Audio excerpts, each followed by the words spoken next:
অষ্টম হিজরিতে নবী করিম সাল্লাল্লাহু আলাইহি ওয়াসাল্লামের সাথে মক্কাবাসীরা একটি চুক্তি বন্ধন করে। ফলে আল্লাহর হুকুমে নবী করিম সাল্লাল্লাহু আলাইহি ওয়াসাল্লাম তার সঙ্গীদের নিয়ে মক্কায় রওনা হলেন এবং তা বিজয় করলেন। কাবা শরীফে 360টি মূর্তি ছিল।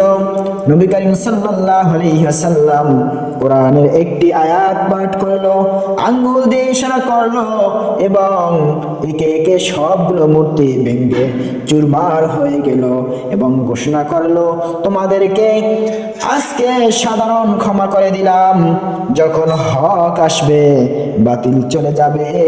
আকুল জা আল হাক্কু ওয়া যাহাকাল বাতিল ইন্নাল বাতিলা কানা যাহুকা।